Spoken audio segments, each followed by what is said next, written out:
What's up guys, in this video we're going to be doing an oil change on my Ford F-150. Now this truck is a 2017 3.5 liter EcoBoost. Now since this is a twin turbo engine, it is recommended to change your oil every 3,500 to 4,000 miles. Now the manual says that we're going to need about 6 quarts of oil, and it's 5 weight 30 oil for this oil change. They recommend using the Ford brand, which is Motocraft, but today we're going to be using Pennzoil, which is 5 weight 30 full synthetic, and it'll be just fine. But I do have an oil filter by Motocraft, which is the OEM recommended, so that'll be great too. All right, so we will pop our hood. Turn my lights on. Get some light in here. And here is the fill. And I like to take this cap off when we're draining our oil, just to help it vent and breathe.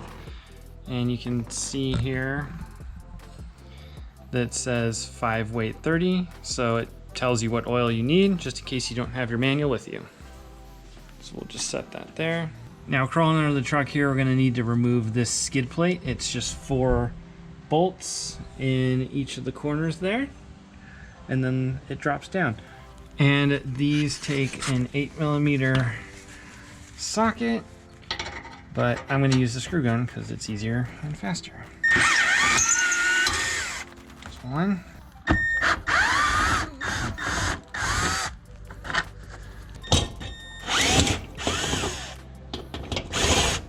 There's 3. Lost my socket. And 4. Now you don't have to take this all the way off, but I've done this enough times that it's just easier. It's a couple extra bolts and it comes out. Okay, so right here is your drain plug. It's just a plastic drain plug that twists in, so you don't need any wrenches, which is cool. And we'll just let it drain out of there. Now they do have these cool drain plugs that have a twist nozzle in them, so you control how fast it pours out, because in some models the oil shoots out real quick and gets all over this sway bar and it just makes a big mess. But so if you're interested in that, you can check it out in the link in the description below.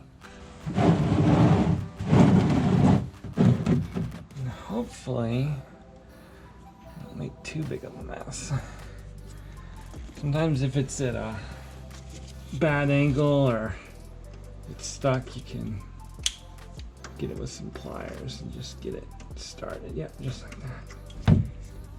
Makes it a little easier. Now let's see if I can do this without getting it all over my shelf. Not bad.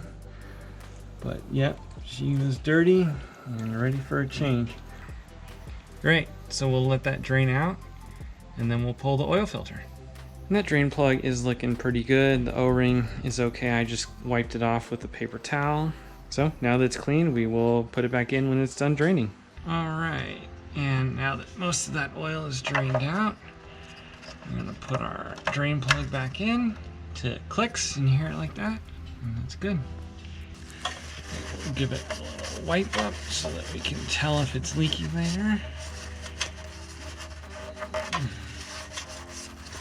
And now we'll move our drain pan over under the oil filter.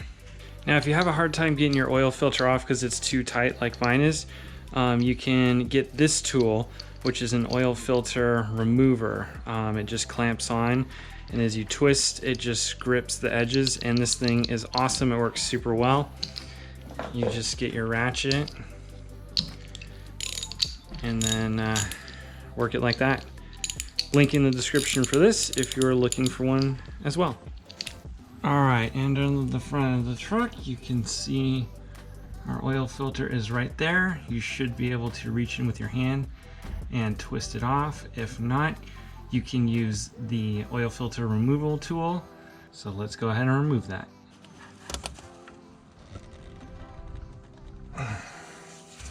Yep, that's on there pretty tight. Let's try this guy.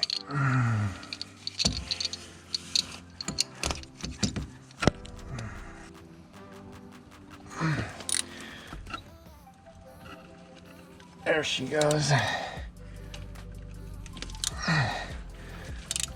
Way too tight. Yeah, when I put that on, I just got it finger snug, but when you drive it and it gets hot, it just tightens itself down. All right, let's see if we can do this.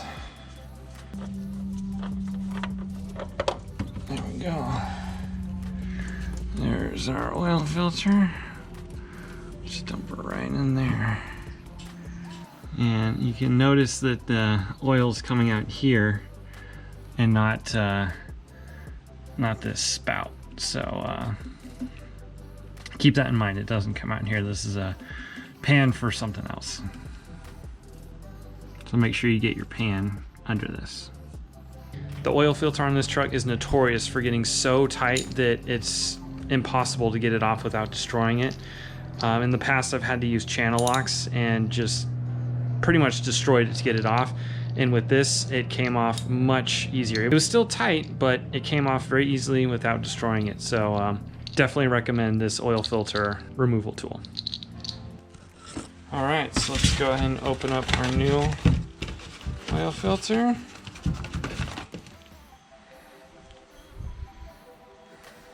Looks good.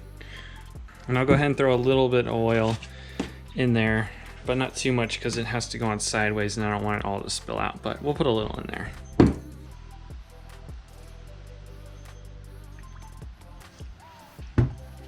Perfect, and then we'll get a little oil. Just put that around the perimeter, just so it seats nicely. All right, let's carefully get this oil filter in there.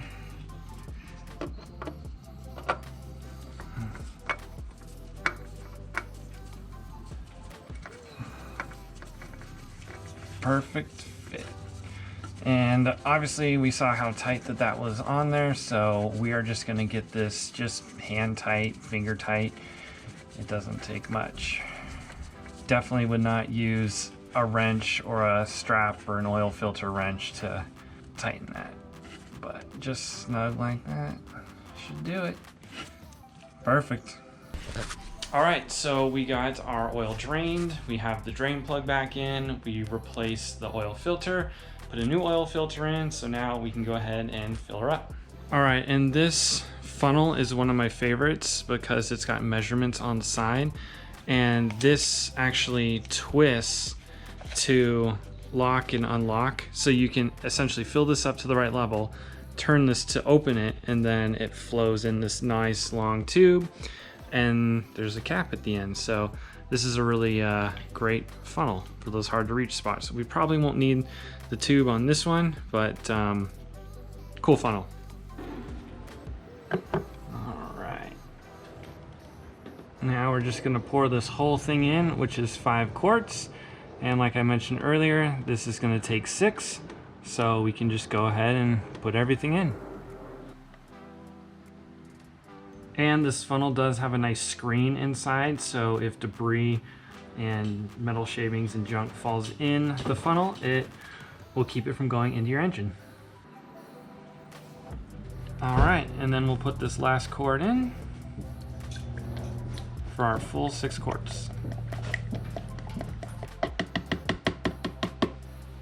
Perfect. Put our lid back on our funnel so nothing gets in there. Close this valve. Take that away. And now we can put our cap back in. Perfect. Now we're ready to start her up. And we'll keep an eye on our oil gauge. Get out of here. All right, we've got oil pressure right in the middle where it should be. So that's good. And we'll take a peek just to make sure nothing is leaking. Perfect, no leaks, looks good. All right, now that she's ran for a minute, we're going to pull our dipstick and check our level here. I always give it a wipe and then send it back in because oil could splash up and you might not be getting an accurate reading. So we'll put that back, give it a few seconds. And the level is looking full, so that is good. Perfect, she's good to go. I'm not gonna film it, but we're gonna put that skid plate back on underneath and then we should be good to go. All right guys, thanks for watching. I hope you found that video useful. If you're looking for any of the tools or the oils or filters, I'm gonna leave links in the description below so you can find that. But otherwise, yeah, thanks for watching. Like and subscribe, and we'll see you in the next one.